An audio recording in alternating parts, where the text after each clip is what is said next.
अस्सलाम वालेकुम स्टूडेंट्स, मेरा नाम हाशमी संध्यार कुरैशी और मैं वेलकम करता हूं आपको आज की इस वीडियो में। और इस वीडियो में हम देखेंगे, लास्ट वीडियो में तो हमने देख लिया कि फिजिक्स ऐसी ब्रांच थी साइंस की जिसमें हम फिजिकल यूनिवर्स और मैटर को स्टडी करते थे।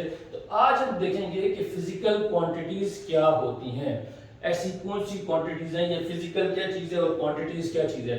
तो फिजिकल बच्चे आप याद रखो, फिजिकल वर्ड ऐसे वर्ड को कहा जाता है, जहां पर भी आप इस वर्ड को सुनो तो वो ऐसी आपके जहन में ये चीज आनी चाहिए कि कोई ऐसी चीज जिसको आप टच कर सकते हो उसको कहा जाता है फिजिकल। कोई ऐसी चीज जो टेंजिबल हो या कोई देखी जा सके या मेजरेबल हो, इसको क्या कहा जाता है फिजिकल।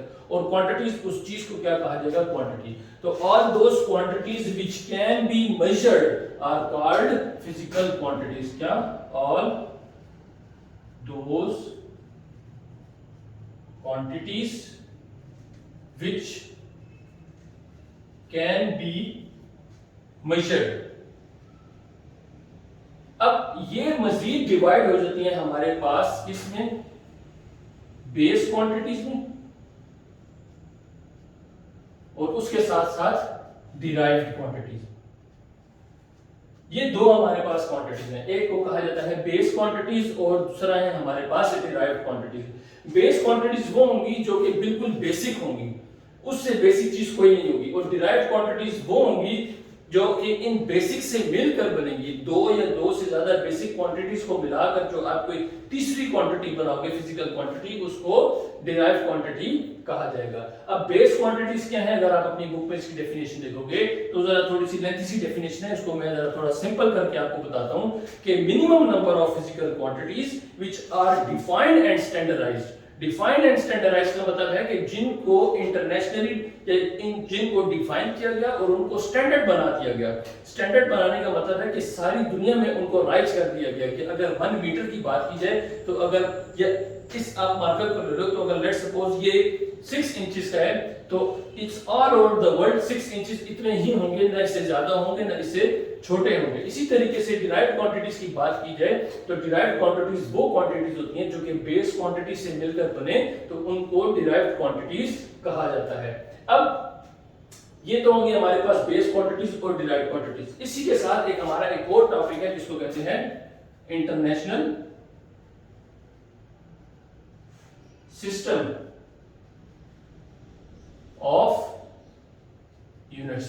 कि इंटरनेशनली हमारे पास यूनिट्स का क्या सिस्टम है। इंटरनेशनली से मुराद ये है कि एक चीज ऐसी जो कि पूरी दुनिया में राइज हो, उसको कहा जाता है इंटरनेशनल सिस्टम ऑफ यूनिट्स। तो ये वो क्वांटिटीज हैं जो कि इंटरनेशनली इनको डिफाइन कर दिया गया और इनको स्टैंडर्ड भी बना दिया गया।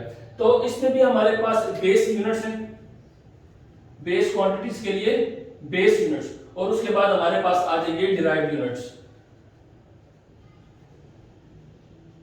अब बेस यूनिट्स में हमारे पास 7 क्वांटिटीज ऐसी हैं जो कि बेस यूनिट्स होती हैं, जिसमें हमारे पास लेंथ,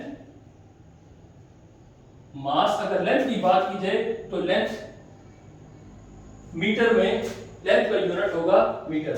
मास की बात की जाए तो उसका हमारे पास यूनिट होगा किलोग्राम। टाइम की बात की जाए तो टाइम का यूनिट हमारे पास होगा सेकेंड। इसी तरीके से अगर टेम्परेचर की बात की जाए तो टेम्परेचर का यूनिट हमारे पास क्या होगा? That will be kelvin. इसी तरीके से अगर करंट की बात की जाए, करंट भी हमारे पास एक बेस यूनिट है, उसका है हमारे पास यूनिट एम्पेयर। उसके साथ हमारे पास अमाउंट ऑफ सब्सटेंस,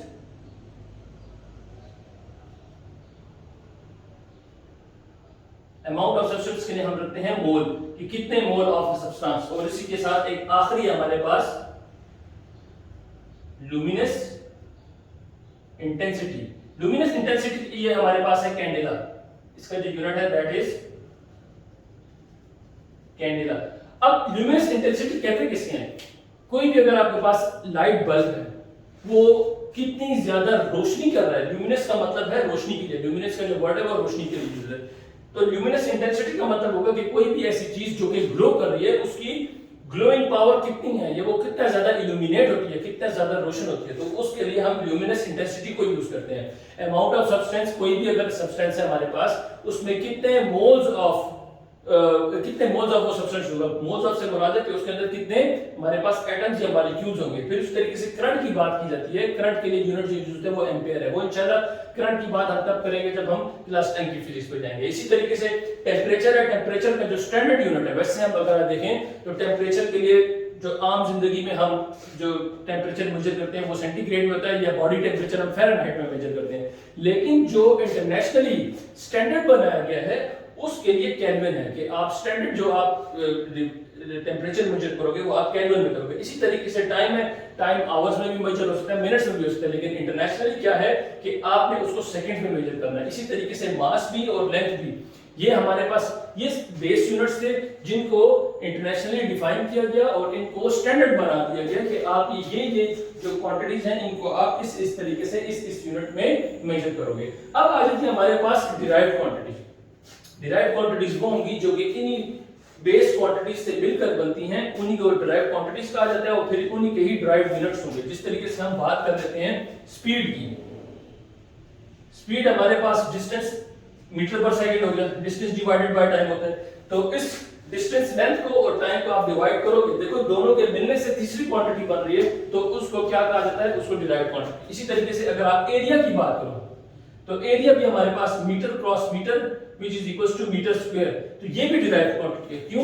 क्योंकि मीटर को, इस लेंथ को दो दफा हमने लिखा तो हमारे पास एरिया आ गया। इसी तरीके से बात की जाए वेलोसिटी है, तो वेलोसिटी भी, उसका भी यूनिट हमारे पास मीटर पर सेकंड है। इसी तरीके से एक्सेलरेशन, तो एक्सेलरेशन हमारे पास है मीटर पर सेकंड स्क्वायर, मतलब लेंथ एक दफा और टाइम को दो दफा डिवाइड किया गया, तो हमारे पास क्या आता है, एक्सेलरेशन। तो आज की वीडियो में हमने देखा कि फिजिकल क्वांटिटीज क्या होती हैं, फिर उसमें बेस क्वांटिटीज कौन सी हैं, कि minimum number of physical quantities which are whose units are defined and standardized, जिनके यूनिट को डिफाइन भी किया गया और स्टैंडर्ड बना दिया गया, उनका क्वांटिटीज क्या कहा जाता है, बेस क्वांटिटीज। डिराइव्ड क्वांटिटीज वो हैं जो कि इन बेस क्वांटिटीज से मिलकर बनती हैं, उनको डिराइव्ड क्वांटिटीज कहा जाता है। अब इंटरनेशनल सिस्टम ऑफ यूनिट है।